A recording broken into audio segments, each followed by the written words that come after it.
We now want to introduce a set of equations known as the kinematic equations, and these are going to be extremely useful throughout the entire semester. Okay, we're going to be using these a lot, so I want to introduce them to you now. For the lower class, we're not going to worry about deriving them. I'm going to hand them to you. In the upper courses, we will derive them. Okay. Now, the first kinematic equation we've already seen before. This is just the acceleration equation rearranged. And this says your final velocity is going to be equal to your initial velocity multiplied by the plus the product of your acceleration and your time, right? The second equation says if I know my initial position, my initial velocity, the time interval over which my motion is occurring, and any acceleration that's happening, then I can find my final position. So my final position is equal to my initial position plus my initial velocity times time plus 1/2 times my acceleration times my time squared.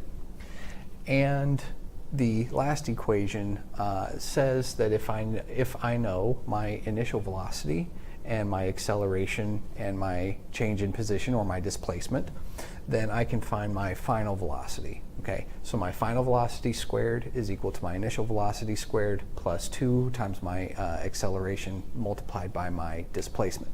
Okay, so we're going to see how to use these equations a little bit, and we've got two examples that we're going to work through. So in the first example, we have a rock and it's thrown downward and it hits the ground after a time interval of 1 second with a speed of 14.8 meters per second. So what was the initial velocity? So let's work through our recipe and let's draw a diagram. So here may be the ground, and here's some ledge where the rock was thrown from, and it was thrown downward. Okay, and what else do we know? Well, we know the acceleration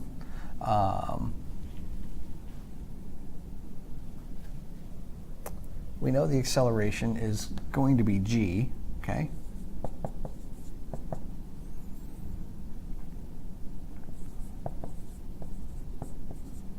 All right, and we know that the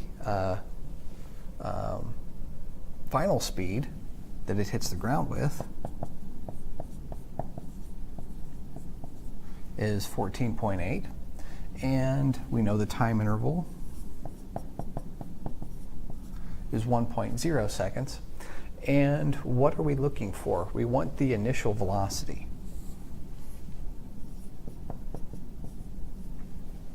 Okay, so we now have the variables that are given in our problem, and if we want to complete this diagram, we might even go a few steps further. We can say that g is the acceleration downward, and then we know that at the bottom, our VF is going to be 14.8 meters per second. Okay. So now the trick is, what equation, which of these three equations is going to most simply describe this situation, right? And if we look at the first equation, we note that we have an acceleration, a final velocity, a time, and an initial velocity, right? So check, okay, that's the equation that we want to use. Why don't we want to use this second equation? Well, with the given information, I don't know anything about my positions or displacement, okay? So that's not the equation that I want to use. Furthermore, I'm given a VF, and VF does not appear in this equation, okay? Likewise, I am given a VF here. I'm looking for VI, and I'm given an acceleration, but instead of a displacement, I'm given a time, okay? So I don't know anything about my displacements, so I can't use these bottom two equations. So we want to stick with the top equation. So now that we have our top equation, we know that that's the one we're going to use.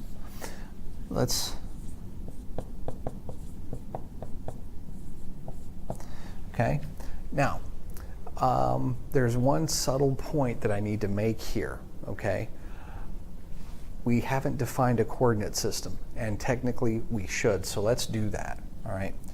what I'm going to do for this particular problem, I'm going to let downward be in the positive direction.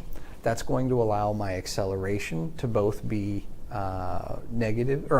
positive, and my final velocity to also be positive, because they're both pointing in the same direction. Okay?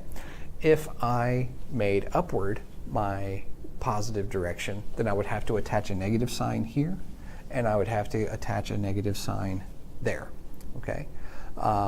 And that would then mean that my initial velocity would also be negative, because if upward is in the positive direction and I'm throwing it downward, my initial velocity would be negative, my acceleration would be negative, and my final velocity that it hits the ground with would also be negative. Okay? But if I define positive to be downward, and I'm free to do so, then I can leave all of these signs as they are. Okay? So the next thing is we've picked our appropriate equation, and we want to solve for the variable. So to solve for this variable, all I'm going to do is subtract AT from both sides.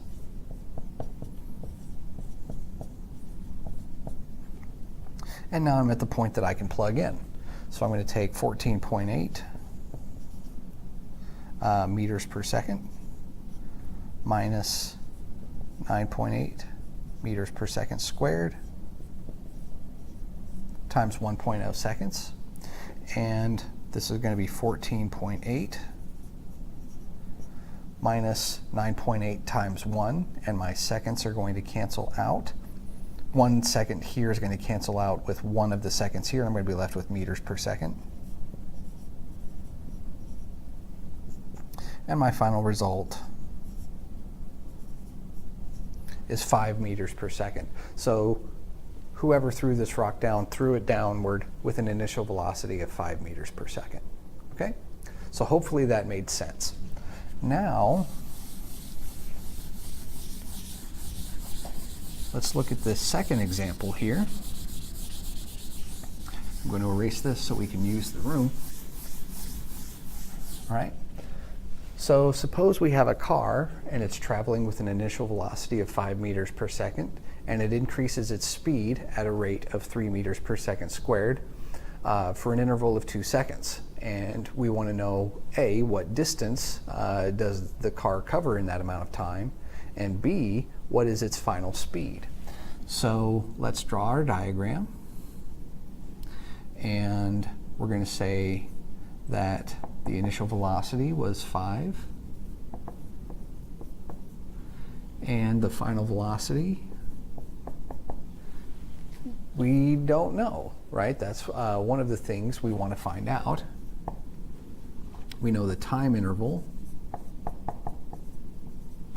and we really should make this 2.0, okay? And we're also going to define our coordinate system, very, very important, and we're going to just let in the direction of motion be the positive coordinate system, or the positive coordinate, okay? So we've got our car moving that direction, all right? And we'll call this xi, and we'll call this xf. Now, one thing we can do is we can assume that xi starts at 0, okay? The point at which we start looking at our motion we can define as the origin. So we're going to let this be 0, and xf is what we're wanting to find, all right? So let's look at part A. We've given all of the information that we can, and which equation are we going to want to use? We can't use the first one this time because we aren't given any displacements. We aren't given any xi's or xf's or delta x's. This is the equation that we're going to want to use. Why can't we use this bottom one? We have the initial velocity, the acceleration. Oh, we didn't write the acceleration down. That's this rate of 3 meters per second squared, all right? So we have the acceleration, and the displacement is what we're looking for, but we don't know VF, so we can't use this equation yet, all right? we'll actually use this equation to solve for part B. All right, so let's look at part A. So we want to know what distance it covers. If I look at this equation, I have an initial position and a final position, and the way I can get distance is to take the difference between my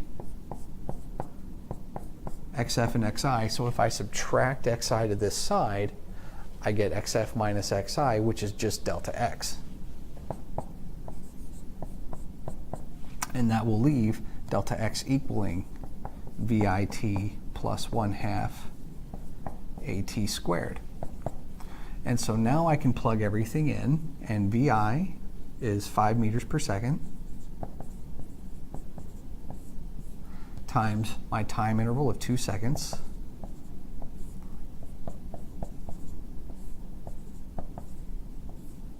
and I'm going to start leaving off the units for brevity, all right, for space here. But notice, all right, my seconds here are going to cancel out with my seconds here, and this is going to be 10 meters plus 1/2, and this is meters per second squared, and this is seconds, so meters per second squared times seconds. Those will cancel out, and I'll be left with, this should be squared, shouldn't it? Yes, so this will be meters squared, okay? So I'm going to have 4 times 3, which is 12, cut in half, which will be 6. So this will actually be 6 meters.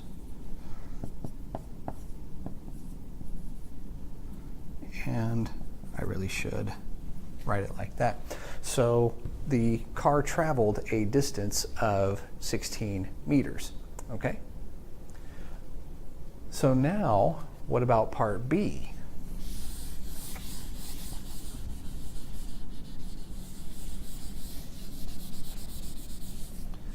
So if I want to find what its final speed is, now I want to use this second equation, okay, or I'm sorry, the third equation. So turns out the equation already has the variable I'm looking for by itself on one side, but it still has this square attached. So to actually solve for VF, I still need to take the square root of this whole side. So I'm going to take the square root of VI squared plus 2a delta x. Okay? And we just found delta x in the previous part, so we know that. And so VI is going to be 5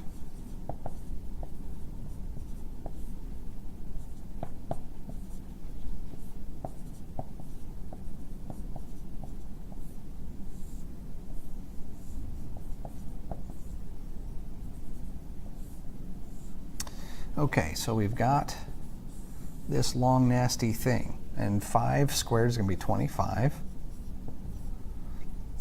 meters squared per second squared, plus 6, and 6 times 16. Let me just pull out my calculator real quick. I can do it in my head, I just want to make sure I get it right. So, which is 96. I'm going to leave that out because we're going to have to take the square root. So this is going to be 96. And notice what happens here. I'm going to get meters times meters, which is meters squared per second squared. And now I have meters squared per second squared and meters squared per second squared. So this is a quantity that I can add. And so now 96 plus 25 is going to be 121.